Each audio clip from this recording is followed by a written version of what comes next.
If you found this podcast, chances are you're a high achiever and you're successful. But now you're stuck and stressed, and you realize that everything you've created hasn't given you the fulfillment and the joy you thought it would. This is where we discuss the keys of high performance mindset and stepping into the next best version of yourself. Welcome to the Positive Persistence Podcast. Welcome back to another episode of the Positive Persistence Podcast, where we bring you stories to inspire you and strategies to help tap into your potential and become your best self. I'm your host, Ian Bowen, and today I am joined by Dr. Amit Kakar.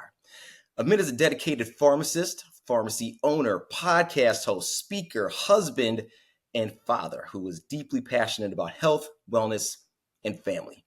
With over 26 years of experience in retail pharmacy ownership, and over 3 million prescriptions dispensed, he brings a profound commitment to a patient care system and a strong understanding of what it means to take a dose of accountability. More on that later. He also takes ownership of one's life. Amit's dedication to helping others thrive is matched by his own journey of personal growth and resilience through life's setbacks, making him a true advocate for wellness and responsibility. Amit, welcome to the show. Thank you so much, Ian. What a pleasure to be here. It's quite the bio. I aging myself a little bit on that bio, but I appreciate and super excited to dive into this. Yeah, I'm excited to have this conversation, and those years of experience just make you all the more wise, Amit, right? Absolutely, I appreciate it. And it takes time to look back on things. You actually can sit and look back. I know I'm very similar to that. It's very difficult to stop for a moment and just take a glance back at how far we've come and what we've learned and implemented. But it's an honor to be here, and it really is. To hear that it means a lot to me. Yeah, that is a lot of accomplishment in there. I almost ran out of breath reading that bad boy. So Amit and I have met through a couple of different actually coaching programs, which has been really awesome.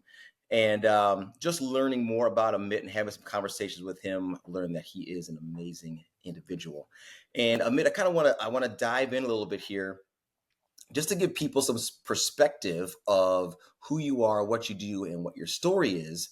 And when they hear that, you've been a pharmacist for over 25 years and you've had a wildly successful pharmacies, multiple, serving close to 11,000 patients, driving in over $130 million in revenue, they got to feel like, man, well, this dude's got it made.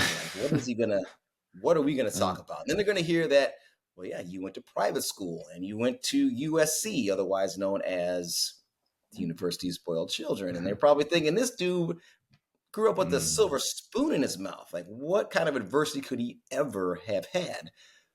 But that's not the truth, is it? Can you take us back a little bit and take us to where Amit came from?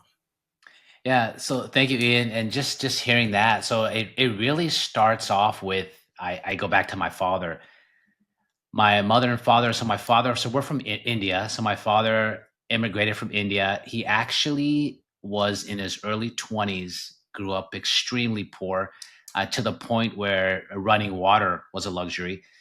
And he told his father, I want to come to the US and get educated. And his father said, okay, so I can't afford to fly you there. So he came by boat, actually by ship, in his early 20s. And his father told him, once you leave, there's no coming back. I'm giving you everything I have.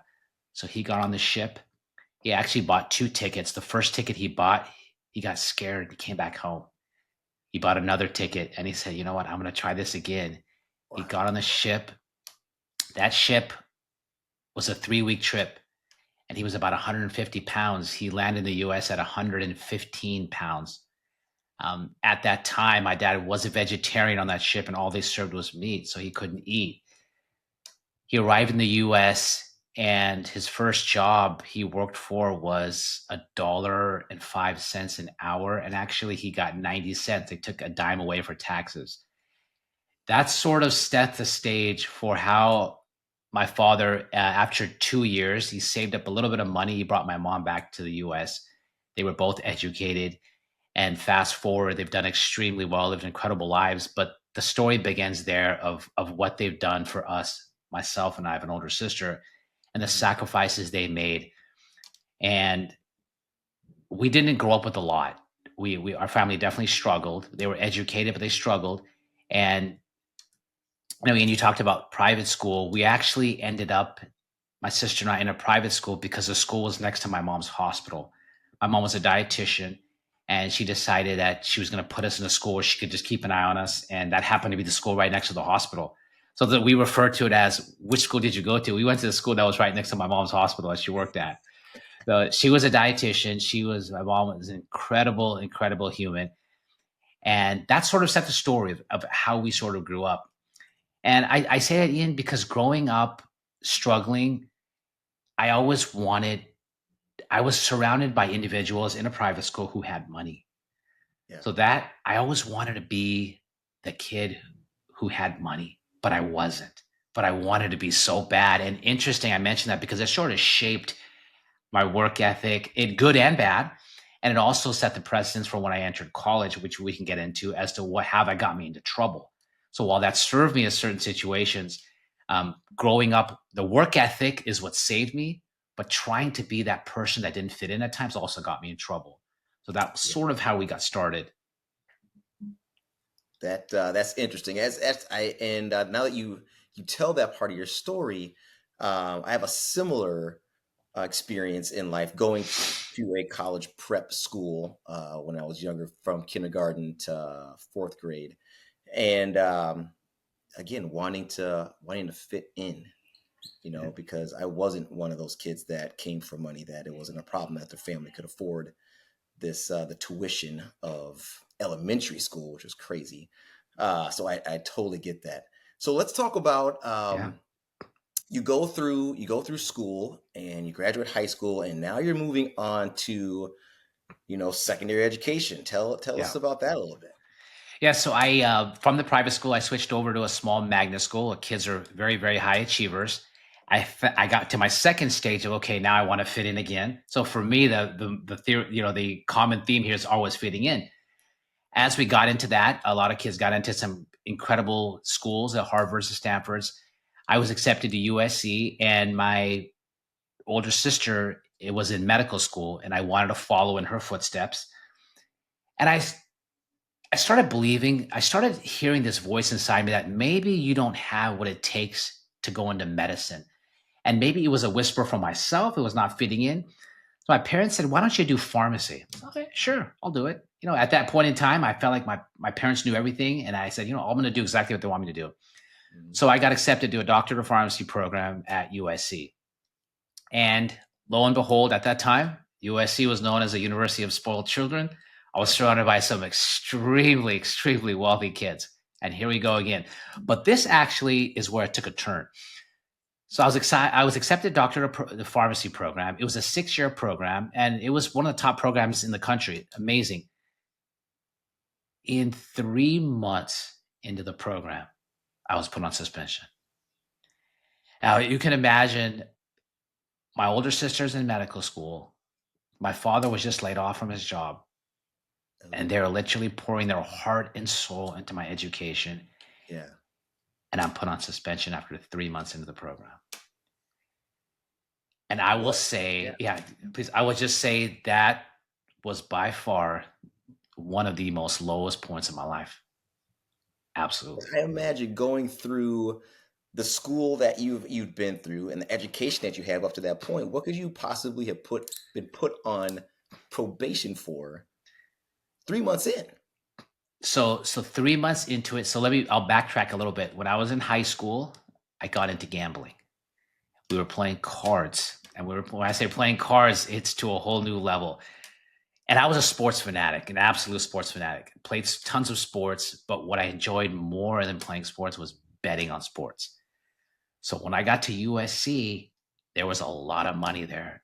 And I realized my way in for these kids, for these young men, is with betting on sports. And I became the guy. I became the guy who was placing bets. And it was not just my money that I didn't have, but it was their money. And they were loving this. I was picking games, making money. I had connections to individuals sports pickers, so they call them, I forgot if they call them sports pickers, professionals. and I somehow got into this little world of sports betting, and so all of a sudden now I became one of the young guys on campus who was the sports bettor. Were you a So bookie, Mitt? Is that what you're saying? so I was the middleman essentially. So I had a bookie and I Okay. had a sports picker. I was sort of the guy they came to, and I made the connection. So if you want to bet through the bookie, you have to go through me.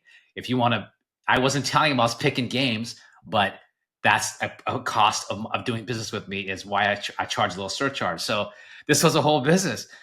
It was fun, but listen, it was not fun because at the end, you and I both know you play with fire, you're going to get burnt. Right. And so I started neglecting school. School was secondary to me. Okay. And what ended up happening was we ended up winning. And as you win, the stakes get higher. So they call this the game of the year pick. And we were betting on not big time games, these were small college basketball games. There was a game it was the game of the year. This is where you pull in all the money. You've made money. You're going to pull it in. I'm paying a couple $1,000s just for a pick. And granted, Ian, this is money I don't have. I'm playing with house money, literally, but I wasn't losing. There was a game, college game. I remember one of the teams was Duquesne, and a lot of people don't know who Duquesne. We picked very small college games because these are games you would find out some details on. Maybe the star player tweaked his knee 5 minutes before the game. I would have that information. I wouldn't share it, but I let people know this is the game to bet. Make a long story short, the game went down to the wire. Duquesne was favored to win by 2. They were up by 1 with a few seconds left. We had a lot of money on this game. And this was my marquee game. Everyone was just like, Amit, you're the man. That's all you had to say to me at that time was you're the man. And this like lit me up. It's crazy. It's ridiculous. Right. Like I laugh at that now, but point is when Yeah. you're 18 and you're in the front, this is prime time. With like 3 seconds left, the other team launches. And I'm talking Ian launches beyond half court, a one-handed shot, hits the backboard and goes in. And we end up losing the game. And literally 30 seconds before that happens, we're celebrating. I'm buying drinks for everyone. We're going out. This is huge. This was a big cash in. This was almost my exit strategy where I was like, I get this last game. I say this, but it never happens. I was going to exit. I'm done. I'm going back to school now. I Right. probably wasn't going to happen, but it sounded great. We ended up losing the game. And in that moment, Ian, I was in trouble. Everybody lost their money. They lost their money fair and square. I lost my money, but I couldn't pay back the money. I didn't have it. I've never lost that big before. So what I did is I started selling my textbooks, my pharmacy textbooks to pay off debt. And what I would do is I would go to the bookstore, I'd write a check for my books, and I'd return the books and get the money. Well, that all worked out fine until my mom, I didn't realize it was a shared account with my mom, and there's only a very small amount of funds in there. So the check bounced. And I didn't realize it. I knew for a fact when I was in the bookstore, and I'll talk about the surreal moment. I wrote that check. I knew it was a bad check when I wrote it at the bookstore. And I remember looking at the bookstore employee and thinking, I have literally hit rock bottom here, but I have no choice. I didn't understand how it worked. I wrote the check. Lo and behold, my mom gets the check. So I go home Mm-hmm. and my mom doesn't say a word. And I look at her and I say, and she goes, did you know that you wrote a bounce check to the USC bookstore? And I said, I froze, Ian. This was my moment. And this is what I'll get into for her accountability. It was that moment she asked me, did you know you wrote a bad check at the bookstore? And she said, if you needed money, why didn't you just ask me? And Ian, I broke down. It all came out. Now, I didn't share all the details with her, but I told her enough to know. I said, Mm-hmm. please, mom, can you help me? I'm in trouble. And that started the journey of life for me, literally, in a nutshell. Yeah. Man, I can't imagine being in that situation where you are probably scared Let's see. beyond your wits. Like I don't have the money. I just don't have it. And then having to do whatever you can to hustle to get that money, and they get busted along the way. And Ian, you know how they say they come to your doors with baseball bats? Yeah, Yeah, they did. really. They find, here's the thing. They not only find you, but they find your family. They know everything about you. And this is the thing. They called, they came. It was it was really one of the scariest moments in my life. And they knew exactly. They gave me my parents' address. They gave me everything. And I knew, and I didn't know how deep I had dug my hole. And that's the thing. That's a lesson though, is it always starts off as fun and games. And when you don't know what you're getting into, especially for I was very naive. I grew up with, didn't smoke, didn't drink, nothing. And I got myself in, and it's interesting that I would get myself into that much trouble. So really what happened is from that point forward, it was the accountability card. And I actually told my mom in that moment, I'm sorry, mom, I will work. I will do whatever it takes. I will pay this all back. So she saved my life, literally. And she told me, but you're going to get a job on campus. So I got a job besides going to school. Well, first of all, she told me you're going to get back into that pharmacy program, or I'm not giving you a dime. Okay, I can do that part, but can I also get the money too? So I got a job. The job was paying $5 an hour on campus at that time, and they don't take taxes out because it was a work study program. So if I was in debt $4,000 at that time, can imagine at $100 a week, how long it's going to take me. So $100 a week, what I'm making, do the math, that's, call it 10 months. Mhm. But the beauty of that is after I ended up paying back the debt and I got back into the pharmacy program, I actually kept the job. And from that point forward, I've always had multiple jobs. And to me, that job is more than just paying off that debt. It actually taught me a lesson of how to manage money. And most importantly is don't be an idiot. You have to be sensible. And I learned a very hard lesson, but thank God I learned it early. But that was my turnaround point where I thought, okay, Yeah. I'm gonna get back into the program, got the job, worked, and from that point forward, I probably end up working, I want to say 20 hours a week all the way through till I graduated, which was not easy to do. Right. God, that sounds like a movie, Amit. So, so you graduate from Yeah. school, and you go on and you become a pharmacist, and you actually now you own a pharmacy, and now you're running your own company, and you've been educating people on using their diet to conquer stress, anxiety, mood swings, and mindset. Correct? Yeah, absolutely, Ian. And I'll backtrack one step too. When I had graduated school, I had an opportunity to work. I took a job, and I know that's our connection. I took a job with a pharmaceutical company, Eli Lilly, Mhm. and I took that job in Indianapolis, and I trained for I'd say about 2 months in Indianapolis. Fantastic experience, and I lasted about 2 months on the job. The reason being is I was introduced to a pharmacy owner, and he was retiring. And so at that time, I thought this would be a great opportunity for me to dabble into business. Again, didn't have a dime of money. Was it had student debt, all sorts of debt. I was able to gather up some money, but before I did that, I had to let my boss at my Indianapolis, Eli Lilly, know that I'm going to leave. And he said these words to me, which I'll never forget. And I know you and I are very similar in that words matter.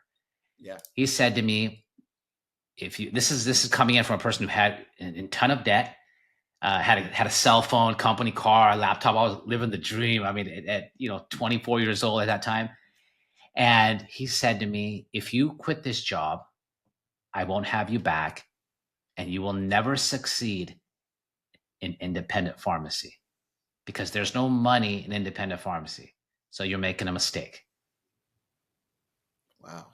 And I froze in that moment. I had my tie on, suit and tie. I had nice suits on, suits I couldn't afford, but it looked really good. Right. And I had my tie in my hand, and I was about to tighten it up and go back and say, you know what? I am having second thoughts. But Ian, I took my tie off, I laid it on the couch, and I said, I appreciate that, but I'm going to take my chances anyway. Laid my cell phone on it, laid my car keys, my cell phone on his office desk, and I walked out of the office.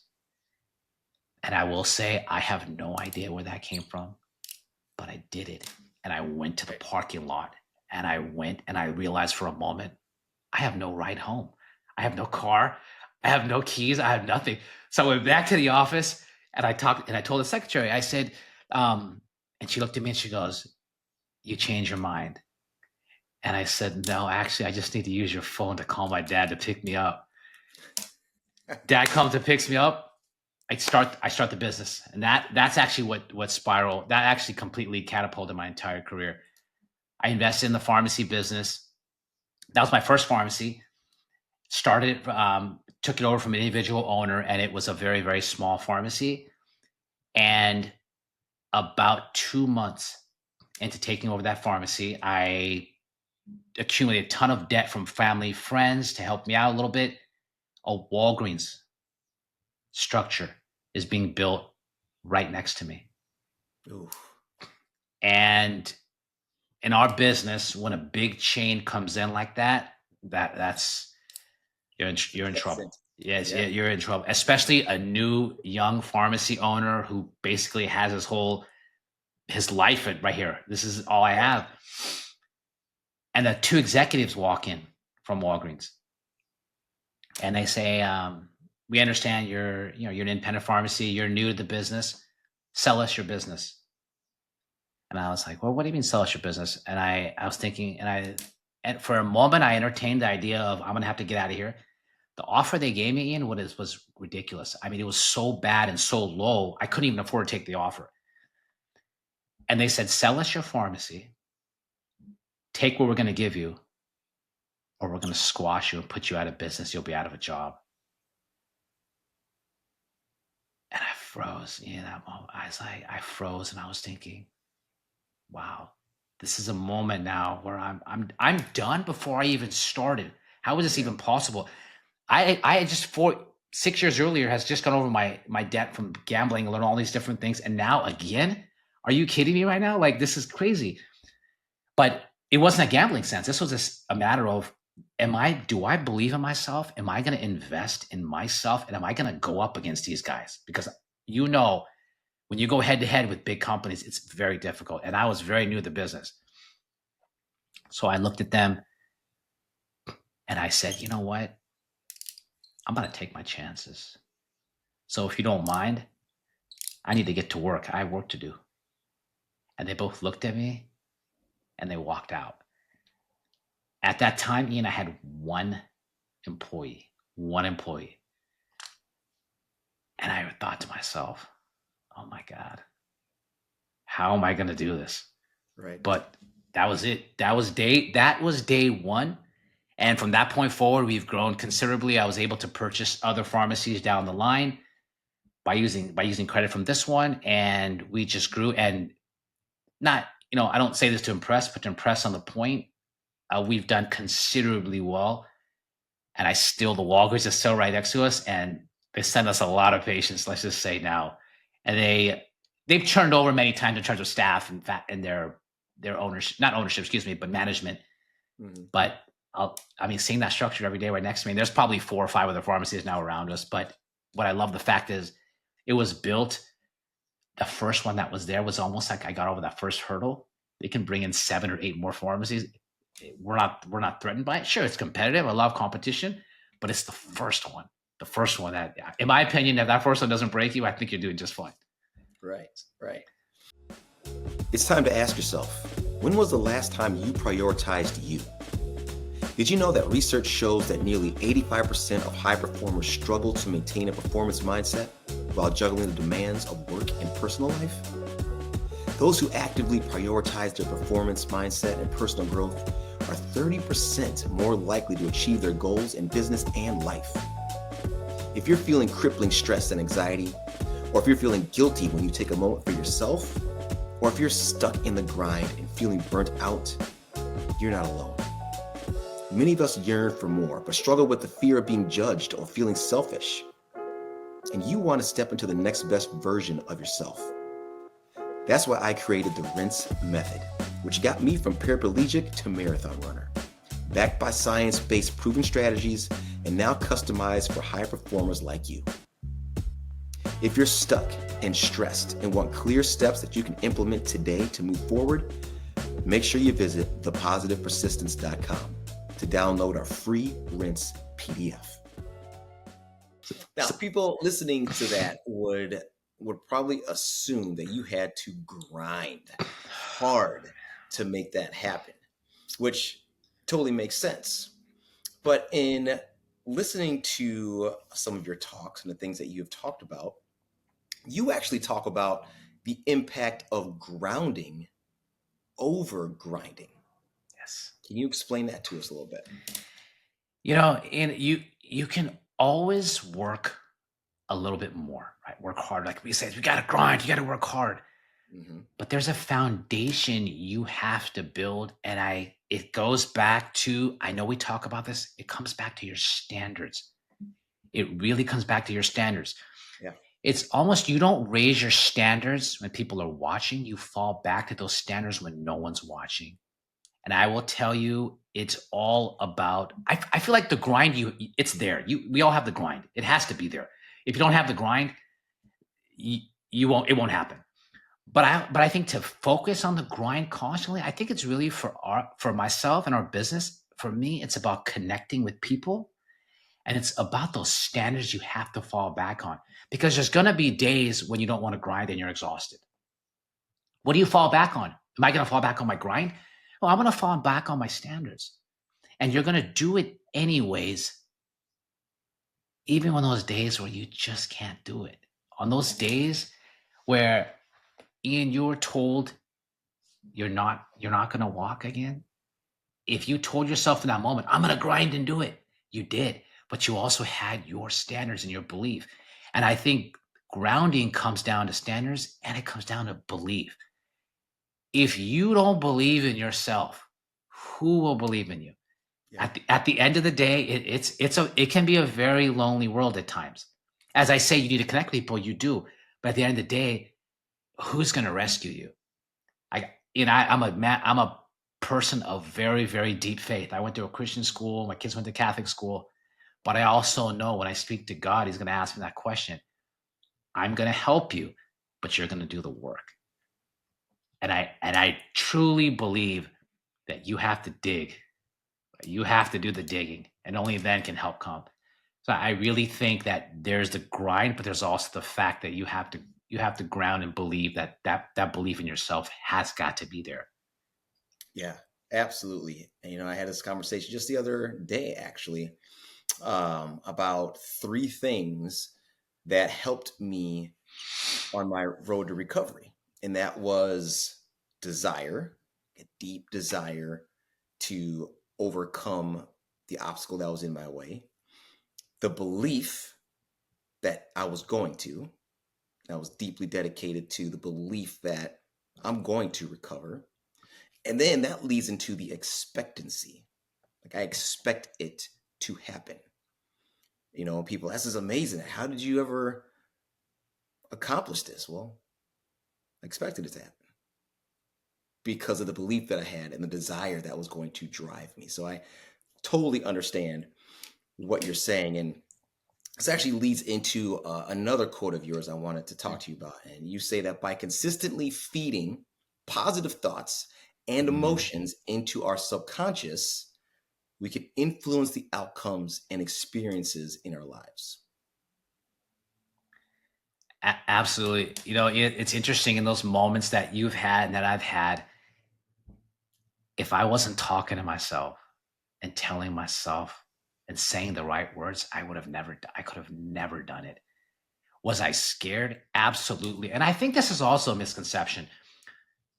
And some people look at it from the outside and say, wow, you're amazing. You were doing these incredible things, the courage you had. Was I scared? Oh my God. I was shaking in front of my mom. I was shaking in front of my boss. I almost went back. Yeah. Walgreens walks in. The moment they left the pharmacy, I went to the bathroom. I was probably almost in tears, called my dad. I was beyond belief. But here's the thing. I didn't sit in it. That's the message. I will not allow myself to sit in it for too long. I feel like you can feel it, but the moment you sit in it, you start sinking. I think of it as quicksand. And I think some people might disagree. They say, well, you have to feel it. You have to feel your emotions. I'm all about feeling. But I think, Ian, in some moments you can feel, but you got to take action. You got to move. And I think this goes into our next little point here is about movements, taking action, fitness. I think for myself, I will say this is fitness saved my life. In every situation that I had, fitness saved my life. And this actually goes with the dose of accountability and how I've taken the message into our patients at the pharmacy. Mhm. And I shouldn't say fitness, but in moving your body, let's say. But sometimes I Sure. say fitness and people walk away like I'm not doing the CrossFit at 4:30 in the morning. That's fitness. It Right. could be There's other it could be yeah, exercise. different degrees. Right? It could be a walk, Yeah. whatever your levels are. But Mhm. I think also moving your body and taking action, literally, physically and mentally, is huge. And I have a 15-year-old daughter and a 17-year-old, excuse me, 18-year-old son now, and he's on the verge of applying to some colleges, and he's done incredibly well. And just my wife and I have tried our hardest to really lead by example, right? Because lessons are caught, they're not taught. And I Right. see the things that we've done about taking action and movements, and I've seen that in him, and it's served him incredibly well. But I always go back to there was a moment in just diving into the pharmacy part. I was 30 years old. We recently been married a few years, and we had our son. And I weighed 220 pounds at the time. So I'm about 175 now, so almost about 50-pound difference. Yeah. And the doctor told me your blood pressure's high, you're pre-diabetic, and your cholesterol is high, and you're 30 years old, and you need to get some help here, make some changes quick. Yeah. That was a moment that started the fitness journey. And that is a moment actually more important than that is I was able to take that lessons and I can teach it to our patients at the pharmacy and really help them understand the value of fitness. Now, is it difficult? It is because they're also on medication, but medication, I really truly believe this, it can be a band-aid in a lot of ways. And I dispense plenty of medication. I can tell you, be the first person to tell you there are certain times and places that medication is necessary. There's also certain times and places where you can decrease the medication, decrease the side effects, and you can really take care of your health and manage it Yeah. well. Yeah. So I live that. I'm just coming from somebody who's actually been in a situation, and I've lived that moment.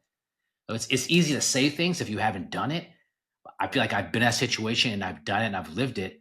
So if you come and ask me, well, what do you know about diabetes? What do you know about high blood pressure? I can tell you a lot. I can tell you that it's manageable.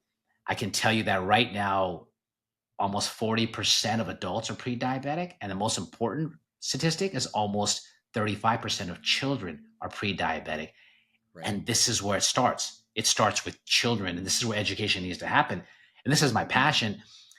And probably the two top reasons why it happens in children: processed foods, ultra processed foods, and weight. We know obesity is over 70% right now in the country, and it Yeah. starts at home. So I know there's a lot there to unpack, but really that's really the gist of my next journey is really to help and connect with people and share this message. Yeah, and I love that message. And being from a fitness background, Yeah, that speaks, to my heart. In that we have to pay more attention to what we are allowing our children to do, because it's on the parents. parents. It is on the parents. And coming from a fitness background, as I mentioned, looking at the epidemic that we have in this country, and how we are so quick to go to the quick fix, which in most of our minds is, well, it used to be a pill, now it's a shot. I'm just going to do this, and then that's going to take care of all my issues, without really addressing the true issue, which is your habits, your beliefs, and your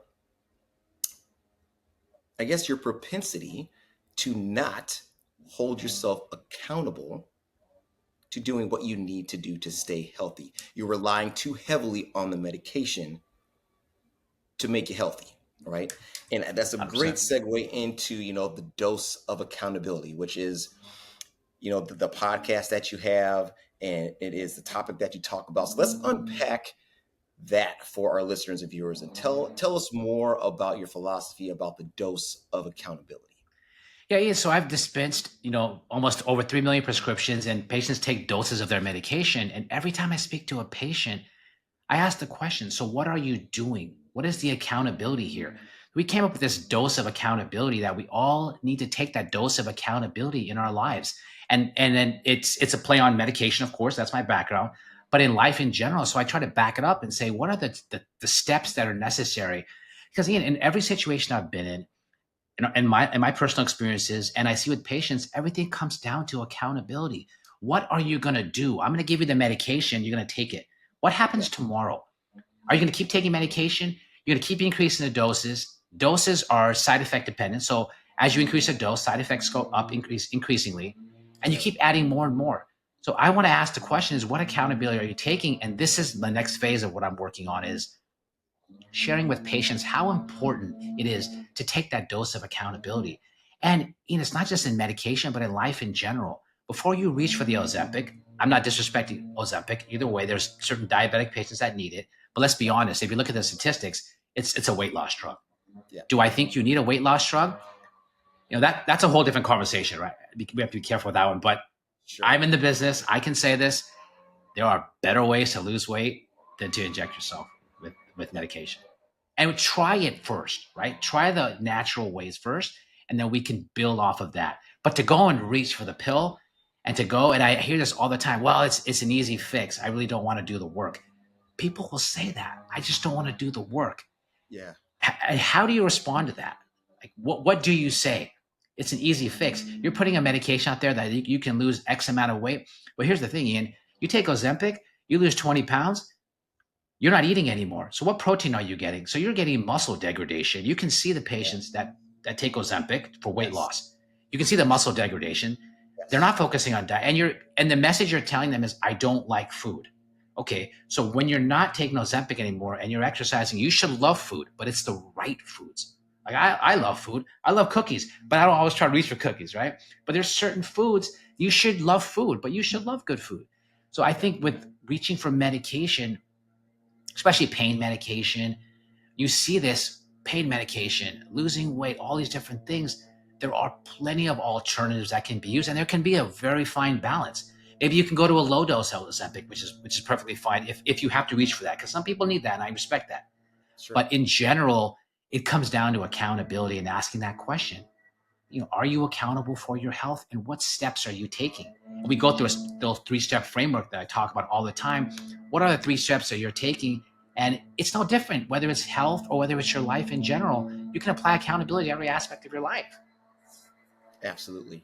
And I was on wow, I think I was on 12 different medications while in the hospital coming back on my recovery. And I couldn't wait to get off of them because of the side effects. And it was almost like I was taking one to counteract the side effect of another. And, I gained weight. I put on about 30 pounds. And, for people listening to this and watching this, may say, well, 30 pounds, that's not a lot. But, when you're 150 pounds soaking wet, and in a matter of weeks, you have put on 30 pounds of fat because I was paralyzed, so I couldn't move. So I wasn't muscle. That really plays on your mindset. It plays on your self image, your self belief, your self confidence.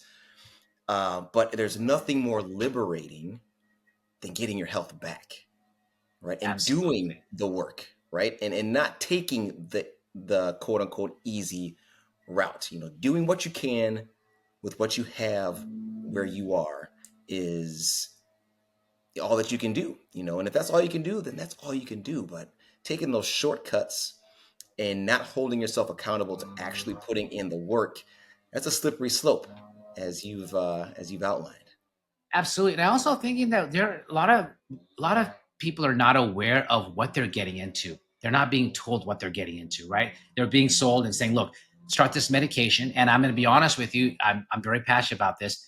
They start the medication and they're not aware of the cost of the medication. So all of a sudden now they're hooked on the medication. And these are the perfect example of the weight loss drugs. They're very expensive drugs.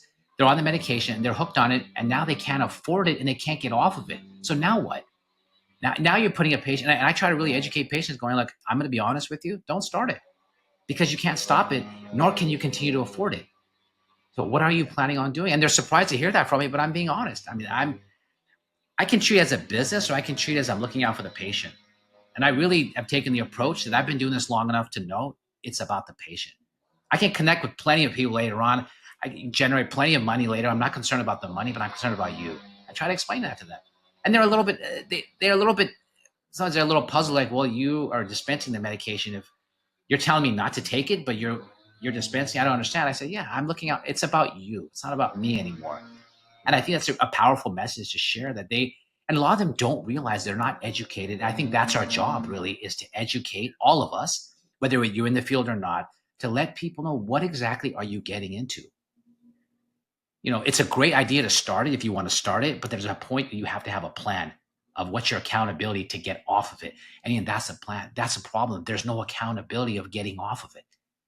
We're going to keep on taking it. No, you're not. You're going to get on it and you're going to fix your diet. You're going to really clean up your diet and you're going to start in your fitness regimen. You're going to get back in shape and you're not going to need that medication. But if you look at the percentages, I can promise you the percentages are so low. If you look at who's taking the medication, who's getting off of it, it's a very difficult medication to discontinue. In general, all medications, but it takes work. And like you said, you've been through it. Yeah. And yeah, the dose of accountability is so important. And I want to actually give our listeners and our viewers an opportunity to find out more about that and find out more about you. So, Amit, where can our listeners and viewers get some more information about you, about the dose of accountability, and just to enlighten them some more on this topic? Yeah, thank you. Easiest way to do it is Instagram, Facebook, Amit Kakar PharmD. Put out a ton of information there, a ton of content.